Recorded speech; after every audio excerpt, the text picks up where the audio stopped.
Hello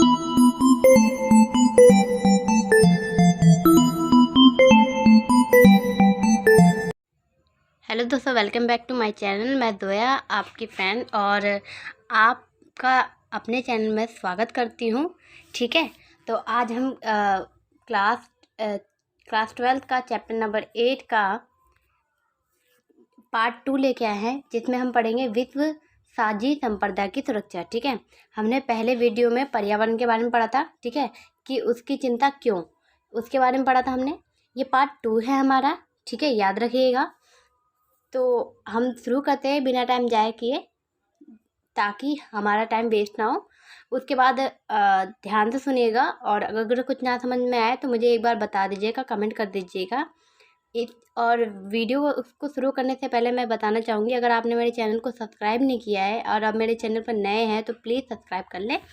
चलिए हम video का आगे करते हैं, शुरू करते हैं। देखिए, विश्व की साझी संपदा की सुरक्षा। ठीक है, अब क्या होता है कि हमने पर्यावरण की में चिंता पढ़ा था। ठीक है, अब विश्व में साझी संपदा का मतलब कि क्या, सारे विश्व मिलकर उसकी सुरक्षा कैसे करें। ठीक है, वो बात यहाँ पर हम पढ़ेंगे।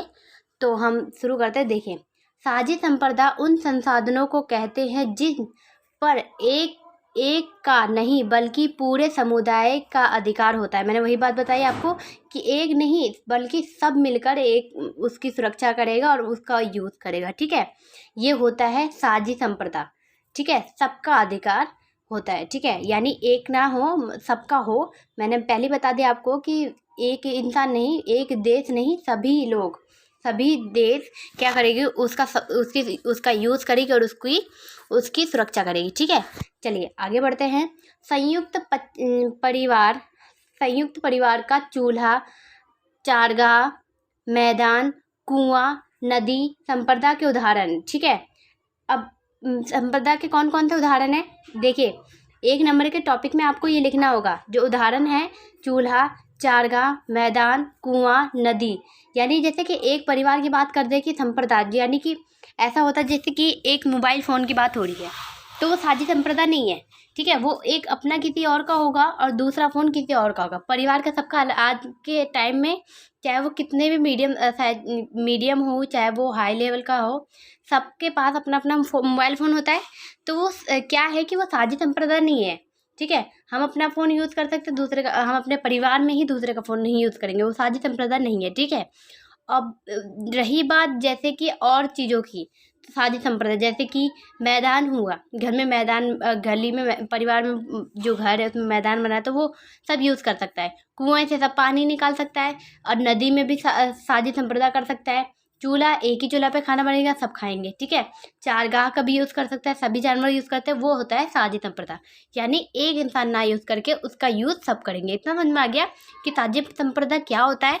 चलिए आगे बढ़ते हैं। देखिए, कुछ हिस्से और क्षेत्र की किसी एक देश के समुद्र क्षेत्राधिकार से बाहर होती है, इसलिए उसका प्रबंधन साझे तौर पर अंतर्राष्ट्रीय समुदाय द्वारा किया जाता है। देखिए, मैंने टॉपिक शुरू करने से पहले ही आपको बता दिया कि एक इंसान नहीं बल्कि पूरे देश मिलकर उस चीज़ पे क्या करेगा, उसकी सुरक्षा करेगा। क्यों? क्योंकि उसका यूज़ सभी देश मिलकर करते हैं। ठीक है, उसका प्रयोग सभी देश मिलकर करते हैं, तो उसकी सुरक्षा का जिम्मेदारी भी किसका होगा? सबका ही होगा। ठीक है, ये बात होगी कि साझी संपदा की सुरक्षा किस तरह से होती है। उसे कहते हैं वैश्विक संपदा या तो साझी संपदा। ठीक है, वैश्विक संपदा या तो साझी संपदा, याद रखिएगा, इस बात को भूलिएगा मत। हम साझी संपदा या वैश्विक संपदा पढ़ रहे, दोनों एक ही बात है, कभी कंफ्यूज मत होना, एक ही बात है। बस ये इसको वैश्विक संपदा या साझी संपदा, इन दोनों में से जो भी आए, आपको यही लिखना है कि एक किसी भी वस्तु या किसी भी ऐसी चीज़ जिस पे एक का ना होकर सबका अधिकार होता है, उसे साझी संपदा कहते हैं। इतना समझ में आ गया? चलिए नेक्स्ट चलते हैं हम। मानवता की साझी विरासत कहा जाता है। ठीक है, आप ये जान लीजिए, साझी विरासत, साझी विश्व संपदा या तो साझी संपदा, वो सब क्या होता है, एक ही बात है। ठीक है फ्रेंड्स, मैं आपको आपको एक बात फिर बताना चाहती हूँ, अगर आप मेरे चैनल पर नए आए हैं तो सब्सक्राइब कर लीजिए, और जो मेरी वीडियो को देख रहा है उसे प्लीज़ शेयर करें ज़्यादा से ज़्यादा उनको जिनको इसकी ज़रूरत है, ठीक है। जिनके लिए कोई हेल्प हो सके उनको करें, ताकि वो सब्सक्राइब भी करें और लोगों को शेयर भी करें और उनकी मदद भी हो सके, ठीक है। चलिए हम वीडियो को शुरू करते हैं। इनमें पृथ्वी या वायुमंडल, देखिए साझी विरासत की बात हो रही है। साझी संप्रदा क्या थी और साझी विरासत क्या है, इन सब की बात हो रही है। तो देखिए अब हमने अभी क्या बात की थी, अभी एक परिवार की बात की थी, ठीक है। अभी हम ऊपर जब पढ़ रहे थे वो परिवार की बात थी, लेकिन अब क्या है, अब विश्व की बात हो रही है। जैसे मान लीजिए कि एक विश्व है, ठीक है। मान लीजिए कि एक परिवार है, एक परिवार में भी कुछ सामान ऐसे होते हैं, कुछ वस्तु ऐसी होती है, कुछ जगह ऐसी होती है जो साझी होती है, उसका सब प्रयोग करता है। लेकिन कुछ ऐसा होता है कि जो एक ही बंदा यूज़ करेगा, सब यूज़ नहीं करेंगे, ठीक है। और इसी तरह विश्व में भी ऐसा होता है, जैसे कि किसी भी देश का क्षेत्राधिकार, ठीक है। क्षेत्राधिकार जो होता है उसको तो हम यूज़ नहीं कर सकते, लेकिन वहाँ से जो पानी निकल के हमारे देश में जा रही है उसको तो हम यूज़ कर सकते हैं ना। अब वहाँ से जो हवा निकल के जा रही है तो उसको तो हम यूज़ कर सकते हैं ना। हवा को कोई रोक नहीं सकता, पानी को नहीं रोक सकता, ठीक है। तो ये क्या है, ये साझी संप्रदाय है, इसको कोई रोक टोक नहीं कर सकता, ठीक है। आप इसमें देखें, इसमें उदाहरण के तौर पर बताया गया है पृथ्वी, वायुमंडल, अंटार्कटिका, समुद्री बहर और बाहरी अंतरिक्ष शामिल है, ठीक है। इतना समझ में आ गया। वही बात लिखिए जो मैंने आपको बताया है, ठीक है। कंफ्यूज मत होना। अगर आपको समझ में नहीं आया तो आप दोबारा वीडियो देख सकते हैं, ठीक है। और मैंने आई होप मैंने आपको इतनी अच्छे से समझा दिया कि आपको समझ में आ गया होगा, ठीक है। देखिए इसमें कुछ ज़्यादा बड़ा भी नहीं था कि आपको समझ में नहीं आएगा, बहुत आसानी से और बहुत अच्छे से क्लियर होने वाला टॉपिक है। तो आपको आई होप टॉपिक क्लियर हो गया होगा। तो हम आगे चलते हैं, ठीक है। वैश्विक संप्रदा की सुरक्षा का सवाल पर आंतरिक सहयोग कायम करना टेढ़ी खीर है, ठीक है। टेढ़ी खीर की बात हो रही है। अब देखिए इसमें ये कहा गया है, ये मुहावरे के तौर पे बताया गया। देखिए मान लीजिए कि हम पूरे परिवार है, ठीक है। पूरा हमारे परिवार में 6 लोग हैं, ठीक है। अब क्या हुआ कि मान लीजिए कुछ घर में, हाँ, टीवी ख़राब हो गई। टीवी ज़्यादातर लोग देखते ही हैं। टीवी ख़राब हो गई क्योंकि टीवी जो है होता है वो सार्वजनिक संपदा होता है, साझी संपदा होती है, ठीक है। किसी एक अकेले का नहीं होता। फ़ोन अकेले का होता है लेकिन टीवी नहीं होती, ठीक है। अब मान लीजिए 6 परिवार हैं और टीवी ख़राब हो गया, ठीक है। अब मान लीजिए कि सबको टीवी देखना पसंद है, ठीक है। अब इनमें से क्या है कि कुछ लोग को टीवी देखना उतना पसंद नहीं है, 2 लोगों को मान लीजिए पसंद नहीं है। तो अब क्या होगा, टीवी ख़राब हुआ तो ये तो साझी संप्रदाय है, तुम देखो या मत देखो वो तुम्हारी हेडेक है तो साझी संप्रदाय ना, ठीक है। अब यहाँ के 4 लोगों ने कहा कि चलो ऐसा करते हैं कि सबके सब पैसे थोड़े थोड़े मिला के टीवी को बना देते हैं। तो अब क्या होगा कि ज़रूरी है कि ये दोनों राज़ी हो जाएंगे? नहीं ना, ज़रूरी नहीं है कि ये तो पहले बोलेंगे हम तो टीवी देखते ही नहीं है, हम तो नहीं देखते, क्यों हम उसके बाद एक और बात है, जैसे मान लीजिए इनमें से भी कुछ होगा। जैसे मान लीजिए 3 राज़ी हो गए और एक ने बोला कि मेरे पास तो कोई पैसा नहीं है, मैं नहीं दूंगा, ठीक है। एक ने बोल दिया मेरे पास कोई पैसा नहीं, मैं नहीं दूंगा, अब मुझे कोई जरूरत नहीं, ऐसे रहने दो। अब क्या है, उसने भी मना कर दिया, तो बचे कितने लोग? 3 लोग बचे। तो 3 लोग कैसे सहयोग करेंगे, ठीक है। और जो टीवी था वो सार्वजनिक था, ठीक है। यूज़ तो सब करते हैं, लेकिन जब इस्तेमाल करने की बात आई तो कोई ना कोई बहाना इंसान बना देता है। इतना समझ में आ गया। इसलिए यहाँ पर कहा गया है कि अंतर्राष्ट्रीय सहयोग कायम करना टेढ़ी खीर है। आई होप आपको समझ में आ गया होगा, ठीक है।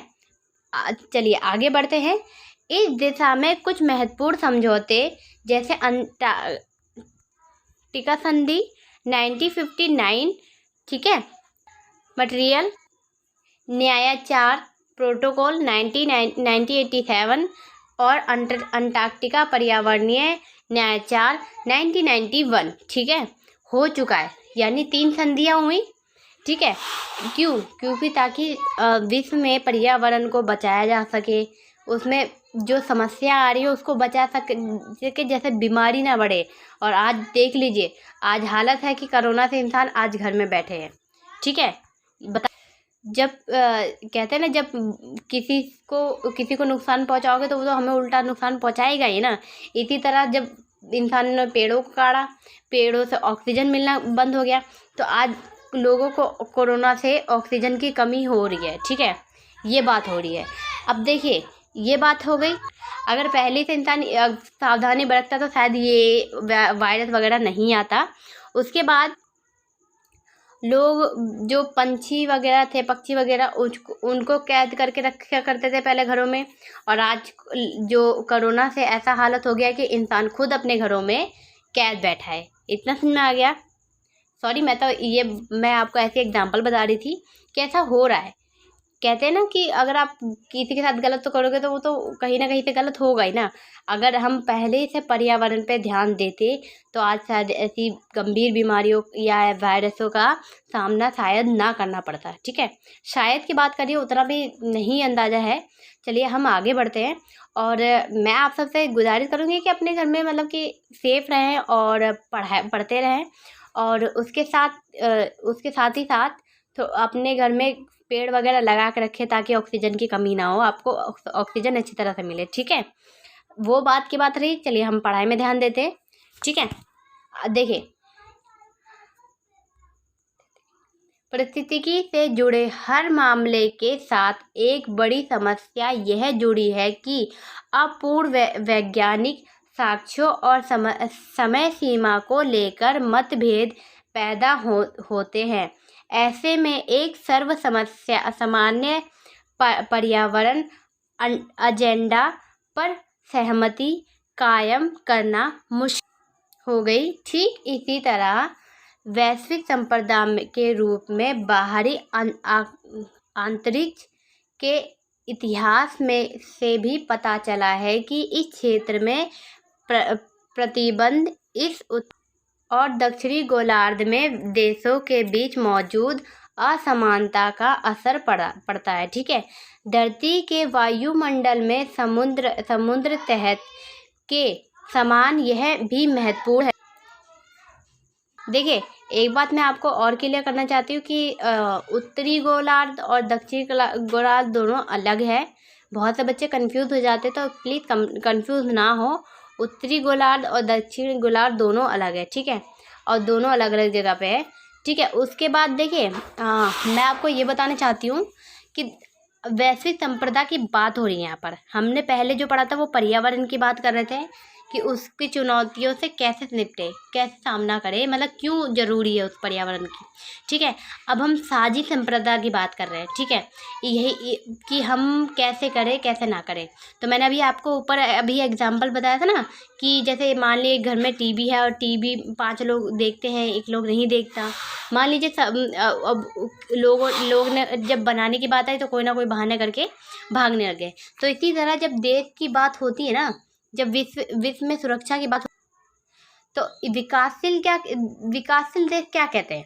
विकासशील देश कहते हैं कि हाँ, दोनों को सहयोग मिलकर करना चाहिए, ठीक है। हाँ, बराबर करना चाहिए। इतना समझ में आ गया। लेकिन जो विकसित देश है ना, वो क्या कहते हैं? वो विकसित देश कहते हैं कि विकासशील देश को ज़्यादा सहयोग करना चाहिए। हमने तो अभी अपने देश को विकास ही नहीं किया है। विकासशील देशों ने ही जितना भी परेशानी है, जितनी भी समस्या खड़ी हो रही है, वो